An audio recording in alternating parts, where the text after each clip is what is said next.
주님 안에서 항상 기뻐하시는 하루하루 되시길 주님의 이름으로 축복합니다. 오늘 주님의 날에 함께 모여 신령과 진정으로 예배드리는 여러분 모두를 주님의 이름으로 환영합니다. 이 예배를 통해서 우리에게 주신 하나님의 말씀을 바르게 깨닫는 지혜와 또 주님 안에서 항상 기뻐하는 복된 삶으로 인도하시는 성령님의 인도하심에 순종하는 그런 순종하심이 여기 함께 모이신 여러분 성도님들의 모든 삶에 충만하기를 주님의 이름으로 축복합니다. 오늘 찬양대가 부르신 곳에서 찬양을 했는데 제가 예배 설교 후에 찬양을 이걸로 하려고 그러다가 성가대에서 먼저 선점을 하셔가지고 다른 찬양으로 급히 골랐습니다. 얼마 전에 한국에서 참 놀라운 뉴스가 있었죠. 저에게는 참 놀라운 뉴스였습니다. 한국의 소설가 한강 작가님이 노벨 문학상을 받으셨다는 뉴스를 봤어요. 한국인으로는 두 번째 노벨상이고 아시아 여성으로는 첫 번째 노벨상이었고 또 여성 수상자 중에서는 두 번째로 나이가 어린 수상자였다고 합니다. 저는 만약 한국 사람이 노벨상을 다시 받는다면 과학 분야가 아닐까라고 생각을 했었는데 노벨 문학상을 받을 것이라고는 생각을 하지 못했습니다. 저뿐만 아니라 많은 사람들이 예상을 못했던 것 같아요. 노벨상을 심사하는 사람들이 주로 이제 서양 사람들, 유럽 사람들이기 때문에 이 한국 사람의 정서, 이 한국어의 이 한글의 아름다움 제대로 이해할 수 있을까라는 생각이 들었기 때문에 저는 노벨 문학상을 받을 것이라고는 생각을 못했습니다. 저나 여러분 같은 이민 세대가 더 절실하게 느낄 것 같습니다. 영어와 한국어의 차이, 정말 문법도 완전히 다르고 표현도 완전히 다르고 단어가 완전히 다르죠. 정말 정반대에 있는 언어 같다는 느낌이 들 때가 한두 번이 아닌데 노벨 문학상을 받은 건 참 놀라운 일이 아닐 수가 없는 것 같습니다. 영어, 한국어 차이가 이렇게 참 큽니다. 여러분 다 이해하실 것 같아요. 이 설교를 이제 통역하시는 통역 봉사자분들이 참 대단하신 것 같습니다. 우리 예배를 위해서 봉사하시는 분들이 참 많이 있습니다. 우리 예배 안내하시는 분, 찬양팀이나 찬양대나 그 외에도 눈에 보이지 않게 섬기는 분들이 참 많으신데 이런 분들 항상 기도하시고 또 격려해 주시기를 바랍니다. 아무튼 이 한강 작가님이 이 노벨 문학상을 받게 되었는데 참 전 세계적으로 한국뿐만 아니라 많은 사람들이 놀랬죠. 아시아 작가들이 참 힘든 상이 이 노벨 문학상인데 특별히 올해는 노벨상 경향이 이 아시아 여성 작가가 수상하는 그런 분위기였다고 합니다. 저는 잘 모르겠지만 한강 작가는 상대적으로 좀 나이가 젊기도 하고 다른 후보자들에 비해서 또 인지도도 다른 후보자들보다 높지 않아서 사람들이 주로 예상하지 못했다고 합니다. 아시아 여성 작가 중에 받는다면 중국의 찬최 작가나 일본의 타와나 요코 작가들을 주로 예상을 했다고 합니다. 그래서 한국 언론에서도 이 한강 작가가 노벨상 후보에 올랐다는 것을 그렇게 많이 알리지도 않았고 또 재밌는 것은 이 노벨상 수상자에 대해서 인터넷 도박 사이트에서 이제 후보를 올리게 되는데 우리나라 한강 작가님이 거기 후보에도 오르지가 않았다고 합니다. 그동안 그럴 정도로 이제 예상한 사람이 드물었다는 것이죠. 노벨 문학상 선정 이유를 제가 좀 읽어드리면 역사적 트라우마에 맞서며 인간 삶의 연약함을 드러내는 강력한 시적 산문. 무슨 말인지 참 이해하기 쉽지 않죠. 이게 영어를 이제 한국어로 이렇게 번역한 것인데 역사적 트라우마에 맞서며 인간 삶의 연약함을 드러내는 강력한 시적 산문. 이 한강 작가님은 제가 한국에 오기 전에 한번 간접적으로 이 작가님의 글을 접할 기회가 있었는데요. 한강 작가님의 이 작품을 보면 현대 사회를 살아가는 또는 근대 사회를 살아가는 이 현대인의 좀 약간 우울한 정서와 그런 심리적인 갈등을 잘 표현하는 작가님이십니다. 현대인이 겪는 삶의 고통에 주로 초점이 맞춰져 있다고 할 수 있는데 어떻게 보면 이 기쁨이 사라진 현대 사회를 은유적으로 그렇지만 조금 약간은 극단적으로 표현하신 분이 아닐까라는 생각을 해보게 됩니다. 그래서 이 한강 작가님의 글을 읽고 나면 속이 약간은 뭔가 후련해지고 어떤 감동이 생긴다기보다는 약간 가슴이 좀 먹먹해지고 약간 무거운 기분이 들 수 있는 그런 글이라고 생각을 합니다. 그래서 아마 개인적으로 제가 평가를 하자면 뭐 그럴 자격은 되지 않지만 아마 그동안 모른 척하고 있었던 그런 상처를 좀 드러내는 그런 글이 아닐까라는 생각을 해보게 됩니다. 혹시 이 한강 작가님의 글을 읽어보시려는 분들은 좀 이런 마음가짐, 이 우울한 현대사회 또는 한국사회 그런 현실을 반영한 작품이라는 걸 여러분 좀 기억해 두시길 바랍니다. 근데 이렇게 현대 사회의 아픈 면을 드러내는 이 작가님이 이 노벨 문학상을 받았다는 것은 아마 사실 이 오늘날의 현대 사회가 어떤 사회인지를 적나라하게 보여주는 사건이라고 또한 생각합니다. 현대 사회는 정말 과거 시대보다 훨씬 더 많은 풍요를 누리고 있죠. 특히 물질적인 풍요를 많이 누리는 시대입니다. 그런데도 우리는 과거 시대보다 과연 더 많은 기쁨을 누리며 살고 있는가? 라고 스스로 질문해 본다면 긍정적인 답을 할 수 있는 부분은 많이 없을 것 같죠. 인터넷을 검색해 보다가 한 세대 전 사람이시긴 한데 미국의 저널리스트 맥스 러너가 쓴 글을 보았습니다. 아마 1990년대 21세기가 오기 전에 글을 쓰신 것 같은데 제가 잠시 소개해 드리면 지금 우리는 과거 어느 때보다도 더 많은 자유를 누리고 행동의 제재를 받지 않고 살아가고 있다. 그런데 놀라운 사실은 우리가 하고 싶은 것, 가고 싶은 것, 생각하고 싶은 것을 마음대로 하면서도 기쁨이 없다는 사실이다. 어느 정도 좀 공감이 가죠. 이분의 말대로 현대를 사는 우리는 과거 시대보다 훨씬 더 많은 물질적인 풍요와 더 많은 자유를 누리고 있습니다. 물론 이제 전 세계적으로 보면 나라마다 상황이 좀 다르긴 하지만 지금 이곳에 살고 있는 우리에 비춰보면 정말 더 많은 물질적인 풍요와 더 많은 자유를 누리며 살고 있다고 할 수 있죠. 그런데 이런 것들이 우리에게 삶의 기쁨을 항상 보장하는 것은 아니죠.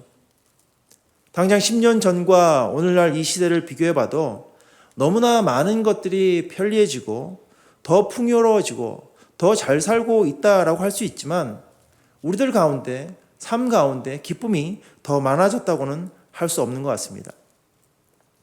현대사회에 우리는 옛날보다 더 많은 풍요와 자유를 누리지만 이런 것들이 우리의 삶의 기쁨의 원천이 되는 것은 아니죠.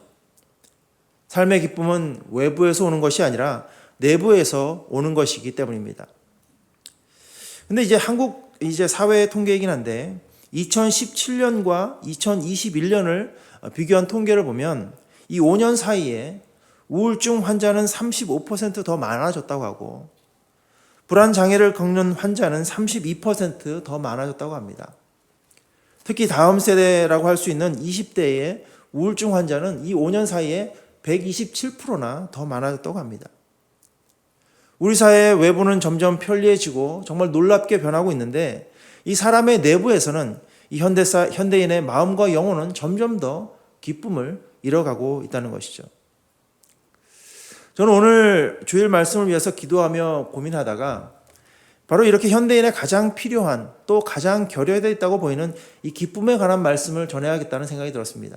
또 마침 우리 2024년 우리 교회 주제가 주님 안에서 항상 기뻐하라는 기쁨에 관한 주제를 갖고 있기에 오늘 말씀을 통해서 이 기쁨에 관한 말씀을 드리려고 합니다.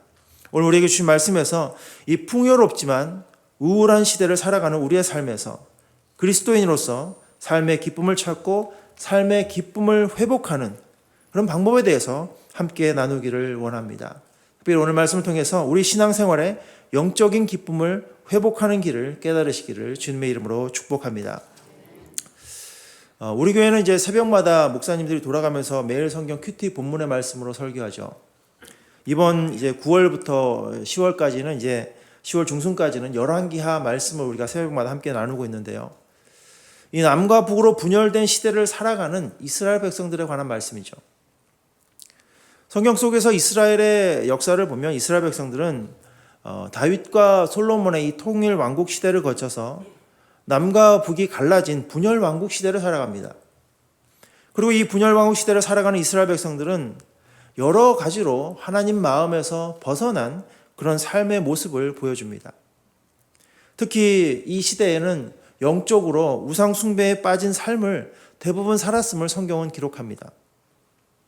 그래서 열왕기하 말씀을 보면 마치 영적으로 혼란한 오늘날의 시대를 보는 것처럼 그런 시대를 반영하고 있는 것처럼 보입니다. 나오는 왕들마다 긍정적인 부분들이 거의 없습니다. 대부분 악한 왕들의 통치가 이어집니다.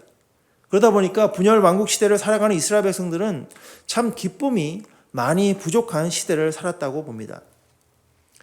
그렇게 이제 조금 약간 악한 왕들의 시대를 그동안 계속 묵상해 오다가 지난주와 이번 주에 들어서서 갑자기 하나님이 보시기에 선한 왕들이 나왔습니다. 성경은 남과 북으로 갈라진 이 분열왕국 시대에 거의 모든 왕들을 악한 왕으로 묘사하는데 그 중에서 정말로 선한 왕 2명이 있었다고 성경이 기록합니다. 그런데 이 2명의 왕이 지난주와 이번 주 새벽에 새벽 말씀에 다 나온 것이죠. 어제 새벽에도 제가 말씀을 전하면서 말씀을 드렸는데 분열 왕국 시대 이 북이스라엘 왕국에는 모두 19명의 왕이 통치했고 남유다 왕국에는 모두 20명의 왕이 통치했습니다. 그런데 성경은 특히 북이스라엘 왕국의 19명의 왕들은 모두 하나님의 뜻에서 벗어난 악한 왕으로 평가합니다. 남왕국의 20명의 왕들 중에서도 12명의 왕들은 완전히 사악한 왕으로 부정적인 평가를 합니다. 그리고 8명의 왕 중에서 6명은 긍정과 부정평가를 같이 받죠. 그럼 이제 이 분열왕국 시대의 39명의 왕들 중에서 온전하게 선한 왕으로 말씀하는 그런 왕은 단 2명뿐이라는 것입니다. 근데 그 2명의 왕이 이제 지난 새벽과 이번 주 새벽 말씀에 나온 것이죠. 이 2명의 왕은 남유다 왕국의 히스기야 왕과 요시야 왕인데 성경은 이 2명의 왕을 온전히 선한 왕으로 평가합니다. 이 2명의 왕이 선한 왕으로 평가한 이유는 우상 숭배의 악습을 끊어내고 하나님을 바르게 섬겼기 때문입니다. 이 중에서 이제 우리 어제 토요일 새벽에는 제가 요시야 왕에 관해서 나누었고 오늘 이 주일 아침에는 히스기야 왕에 관해서 나누려고 합니다. 성경에는 분열 왕국 시대의 왕을 평가할 때 크게 3가지 기준이 있습니다. 하나는 여호와 하나님 보시기에 정직하게 행했는지, 그리고 2번째는 그 조상 다윗 왕과 같은 행적의 삶을 살았는지, 그리고 마지막에는 당시 우상 숭배의 근거지라고 할 수 있는 이 산당을 없앴는지 여부.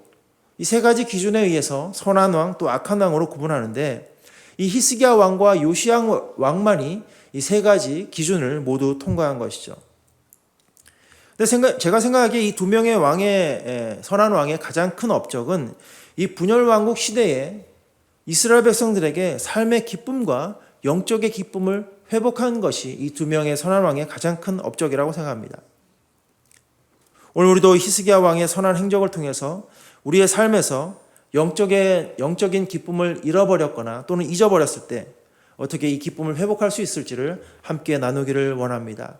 여러분 모두 오늘 말씀을 통해서 하나님이 원하시는 진정한 영적인 기쁨을 회복하시길 주님의 이름으로 다시 한번 축복합니다.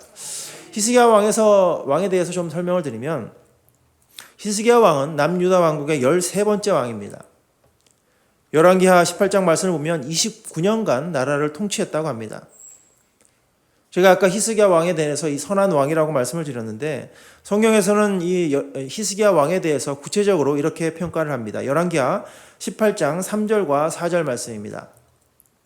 히스기야가 그 조상 다윗의 모든 행위와 같이 여호와 보시기에 정직히 행하여 여러 산당을 제하며 주상을 깨트리며 아세라 목상을 찍으며 모세가 만들었던 놋뱀을 이스라엘 자손이 이때까지 향하여 분향함으로 그것을 부수고 느우스단이라 일컬었더라. 여기 3절과 4절 말씀 보시면 제가 아까 말씀드렸던 이 3가지 기준에 히스기야 왕이 모두 부합한 것을 알 수 있죠. 먼저 3절 말씀 보시면 다윗의 행위와 같았다라고 말씀하고 있고 또 여호와 보시기에 정직히 행했다라고 말씀하고 있고 또 4절 앞에 보시면 여러 산당들을 제거했음을 말씀합니다. 그래서 히스기야 왕에 대해서 종합적으로 이렇게 평가합니다. 바로 다음에 이어지는 열왕기하 18장 5절과 6절 말씀입니다. 히스기야가 이스라엘 하나님 여호와를 의지하였는데 그의 전후 유다 여러 왕 중에서 그러한 자가 없었으니 6절 말씀 우리 함께 읽겠습니다. 시작. 곧 저가 여호와께 연합하여 떠나지 아니하고 여호와께서 모세에게 명하신 계명을 지켰더라. 이렇게 여러모로 히스기야 왕은 하나님의 그 마음을 의지하고 하나님 마음에 합한 삶을 보여주었던 선한 왕이었는데 이런 여러 가지 선한 행적 중에서 히스기야 왕의 행적 중에서 가장 길고 자세하게 성경이 설명하는 것은 바로 히스기야 왕이 율법대로 유월절 절기와 바른 제사를 회복한 일이었습니다. 히스기야 왕은 다윗 왕과 선지자 사무엘 시대 이후로 오랫동안 율법의 말씀대로 지켜지지 않았던 이 유월절 절기를 회복했습니다. 그리고 그 결과가 이제 오늘 본문 말씀에 나오는 것이죠. 하나님 말씀대로 절기와 제사를 온전하게 회복했을 때 이스라엘 백성들 가운데 이런 일이 있었습니다. 오늘 본문의 말씀인데 역대하 30장 25절과 26절 말씀입니다. 유다 온 회중과 제사장들과 레위 사람들과 이스라엘에서 온 회중과 이스라엘 땅에서 나온 나그네와 유다에 거한 나그네가 다 즐거워하였으므로 26절 우리 함께 읽겠습니다. 예루살렘에 큰 희락이 있었으니 이스라엘 왕 다윗의 아들 솔로몬 때로부터 이러한 희락이 예루살렘에 없었더라. 그동안 우상 숭배와 또 그로 인한 하나님의 심판, 전쟁과 기근과 절망으로 기쁨이 사라지던 시대를 살아오던 이 이스라엘 백성들의 삶이었는데 히스기야 왕의 지시대로 절기와 제사를 회복했을 때 그들의 삶에서 거의 잊혀졌던 그 삶의 기쁨, 영적인 기쁨이 회복되었던 것이죠. 이것은 오늘날 우리의 시대에도 큰 감동을 주는 말씀이라고 생각합니다. 삶 속에서 주님 안에서 항상 기뻐하는 삶을 회복하기 위해서 우리가 무엇을 해야 할 것인가? 첫 번째는 바로 예배를 회복해야 한다는 것입니다. 히스기야 왕의 경우에 적용해 본다면 이 규정대로 정기적으로 드리는 이 예배가 회복되어야 함을 우리가 알 수 있죠. 히스기야 왕은 유월절 절기와 그에 따른 제사를 바르게 회복함으로 온 나라 백성들에게 큰 기쁨과 희락을 회복하게 했는데 오늘 그 과정을 잠시 살펴보고자 합니다. 그 과정은 그렇게 평탄하지 않았습니다. 처음에 히스기야 왕은 하나님의 말씀대로 율법대로 이 유월절을 회복하는 것이 하나님의 뜻을 깨달았습니다. 그래서 남왕국에 있는 모든 백성들뿐만 아니라 같은 이스라엘 민족인 북왕국에 사는 백성들에게도 유월절을 다시 시작해야만 한다는 메시지를 보냈습니다. 그런데 당시 이 메시지를 받은 이스라엘 백성들의 반응은 이랬습니다. 역대하 30장 10절 말씀입니다. 보발꾼이 에브라임과 므낫세 지방 각 성에 두루다녀 스불론까지 이르렀으나 사람들이 저희를 조롱하며 비웃었더라. 여기 나오는 에브라임, 므낫세, 스불론이라는 이 지명은 북왕국 지역에 있는 지명입니다. 그러니까 북왕국에 있는 백성들은 유월절을 회복하려는 예배를 회복하려는 히스기야 왕의 행적을 조롱하고 비웃었다는 것이죠. 무슨 이유로 조롱하며 비웃었는지 우리가 잘 알 수는 없지만 히스기야 왕은 처음부터 여러 반대에 부딪혔다는 것은 분명해 보입니다. 히스기야 왕은 그렇지만 여러 반대에도 불구하고 자신의 뜻을 분명히 하죠. 이것이 하나님의 뜻이라는 분명한 확신이 있었기 때문입니다. 그리고 이 확신을 가지고 나아가는 히스기야 왕에게 하나님은 따르는 자들을 더해 주십니다. 이어지는 역대하 30장 11절과 12절 말씀입니다. 그러나 아셀과 므낫세와 스불론 중에서 몇 사람이 스스로 겸비하여 예루살렘에 이르렀고 12절 함께 읽겠습니다. 하나님이 또한 유다 사람들을 감동시키사 저희로 왕과 방백들이 여호와의 말씀대로 전한 명령을 일심으로 준행하게 하셨더라. 11절에 나오는 아셀이나 므낫세, 스불론은 역시 북왕국에 있는 지명입니다. 북왕국에 반대하는 사람들, 조롱하는 사람들이 여럿이 있었지만 그 가운데도 동의하는 사람이 있었다는 것이죠. 또한 12절 보시면 남유다 왕국의 사람들을 말합니다. 이 사람들은 전적으로 히스기야 왕의 결심에 동의하며 함께했음을 말씀하십니다. 하나님은 히스기야 왕의 마음을 보시고 그 마음에 따르는 자들, 돕는 자들을 허락하신 것이죠. 히스기야 왕은 이것을 보고 더욱더 힘을 얻어 하나님의 뜻을 이루기 위해서 최선을 다합니다. 그런데 사실 히스기야 왕이 이 유월절과 하나님께 드리는 제사를 회복하려고 했을 때 많은 부분이 부족했습니다. 사람들의 반대뿐만 아니라 여러 가지 준비가 많이 미흡했죠. 율법의 말씀을 따라서 그 규정에 따라서 절기를 지킨다는 것은 그때그때 필요할 때 드리는 제사가 아니기 때문에 규정에 맞게 절차에 맞게 드리는 것이 중요한데 너무 오랜 시간을 이 유월절을 지키지 않았기 때문에 히스기야 왕이 다시금 회복하려 했을 때 많은 부분이 미흡했습니다. 예를 들면 원래는 유대력으로 1월에 유월절을 지켜야 하는데 자꾸만 연기되다 보니까 이 30장 13절 말씀 이어지는 다음 절인 13절 말씀을 보시면 2월에나 겨우 지키게 됩니다.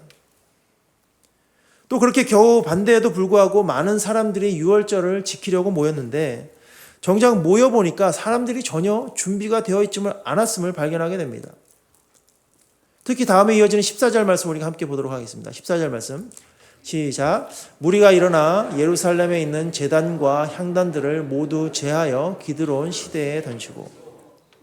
여기 나오는 예루살렘에 있는 제단과 향단들은 그동안 우상 숭배에 사용했던 제단과 향단들입니다. 하나님의 뜻에 맞추어서 유월절을 회복하려고 사람들이 마음을 모아 모였는데 아직까지도 그 순간까지도 우상에게 바치는 제단과 향단이 아직도 있었던 것이죠. 또 모인 사람들도 유월절 정결 규정을 제대로 지키지 않은 상태에서 모였다고 합니다. 30장 17절 말씀 보시면 회중에 많은 사람이 정결케 하지 못한 거로 레위 사람들이 모든 부정한 사람을 위하여 유월절 양을 잡아 저희로 여호와 앞에서 성결케 하였으나. 특히 더욱 심한 이 우상 숭배의 악습을 가졌던 북왕국의 이스라엘 백성들에게는 이 규정을 제대로 지키지 못하는 모습이 더욱더 심해졌습니다. 이어지는 18절 말씀입니다.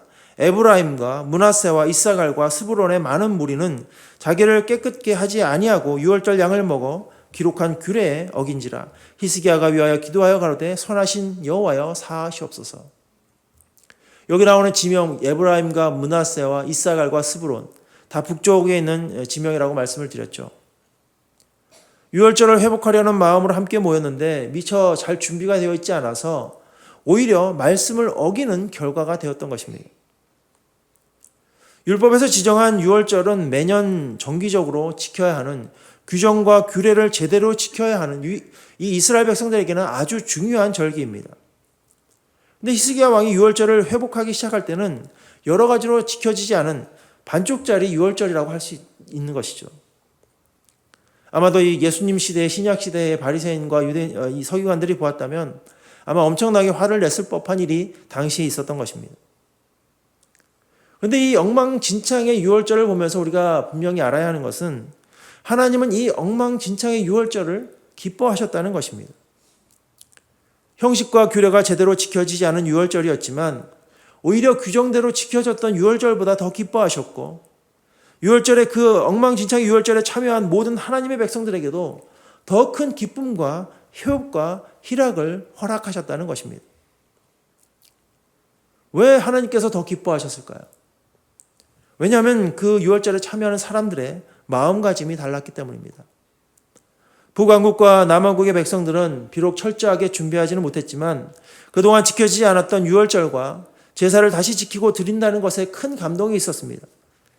그동안 영적으로 우상 숭배에 얼룩지고 이방 나라의 침략에 상처받는 그들의 마음이 다시금 회복된 예배에 다시금 회복된 그 제사를 통해 치유받고 그들의 마음에 기쁨이 회복된 것이었죠. 이것은 오늘날 우리에게도 마찬가지입니다. 지금도 세상은 그리스도인들이 정기적으로는 드리는 예배를 때로는 불필요한 것으로 무의미한 것으로 조롱하고 비판하는 사람들이 있죠. 특히 우리가 지나왔지만 코비드 시대에 많은 사람들이 그래도 예배를 드리려는 성도들의 그 마음을 전혀 이해하지 못하고 세상 사람들은 조롱하고 비웃기만 했었습니다. 하지만 우리는 분명히 알아야 합니다. 전심으로 드리는 예배, 간절히 바라는 예배를 드릴 때 하나님은 우리 마음에 세상이 줄 수도 없고 세상이 알 수도 없는 큰 기쁨과 회복을 주신다는 것을 여러분 분명히 깨닫고 굳게 믿으시기를 주님의 이름으로 축복합니다.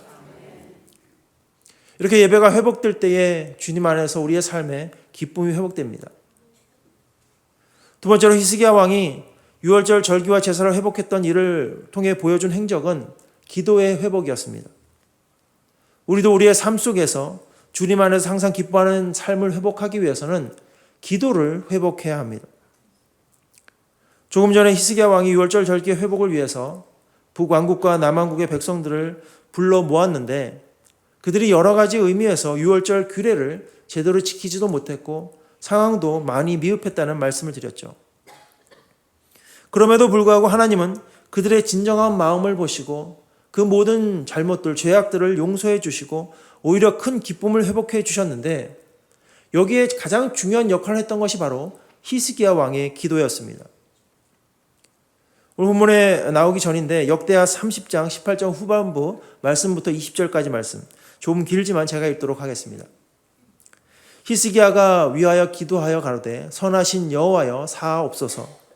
결심하고 하나님 곧 그 열조의 하나님 여호와를 구하는 아무 사람이든지 비록 성소의 결례대로 스스로 깨끗게 못하였을지라도 사하옵소서 하였더니 여호와께서 히스기야의 기도를 들으시고 백성을 고치셨더라.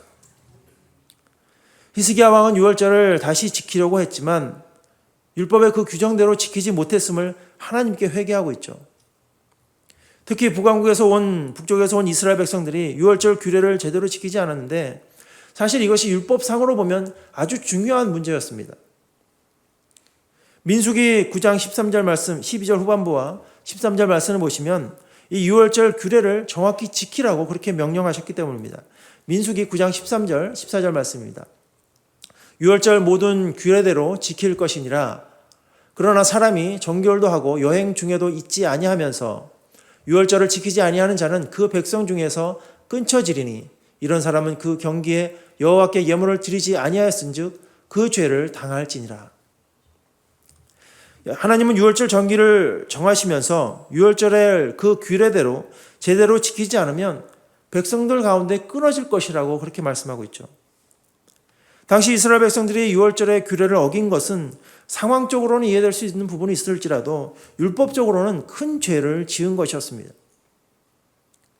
이것을 우리가 알아야 하는 이유는 죄는 바로 우리가 주님 안에서 기쁨을 누리는 삶을 살지 못하기 때문입니다. 죄는 우리의 기쁨을 가로막는 존재입니다. 따라서 비록 유월절을 지키기 위해서 모인 사람들이었지만 그들이 유월절 규례를 지키지 못했다는 것은 그것이 바로 죄인 것이고 그것은 또 다른 죄에 빠지게 되는 결과가 되었던 것이죠. 이런 안타까운 상황에서 히스기야 왕은 어떻게 대처했습니까? 히스기야 왕은 바로 그때에 기도했습니다. 아까 보았지만 18절에서 20절까지 말씀 보시면 히스기야 왕은 백성들이 말씀을 제대로 지키지 못한 죄를 용서해 주시고 깨끗하게 해 주실 것을 기도했죠. 그렇게 하나님께 회개하며 용서를 간구했을 때 하나님께서는 히스기야 왕의 기도를 들으시고 백성을 고쳐주셨습니다.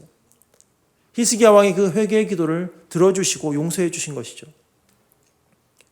그렇게 회개하며 용서를 구하는 기도가 회복되었을 때 하나님께서 용서해 주시고 고쳐주셨을 때 그 당시 참여한 이스라엘 백성들에게 어떤 일이 일어났습니까? 21절 말씀 우리 함께 읽겠습니다.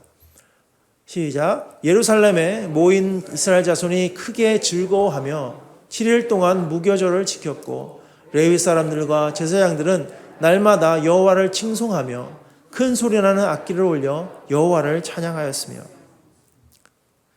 히스기야 왕의 기도가 사람들에게 기쁨을 회복시켜 주신 것입니다. 또 히스기야 왕의 기도는 주변으로 흘러갑니다. 제사장들과 레위인들은 모인 백성들을 위해 축복 기도합니다. 그리고 그 기도가 하나님께 상달되었다고 성경은 선포합니다. 27절 말씀입니다. 그때 제사장들과 레위 사람들이 일어나서 백성을 위하여 축복하였으니 그 소리가 들으신 바 되고 그 기도가 여호와의 거룩한 처소 하늘에 상달하였더라.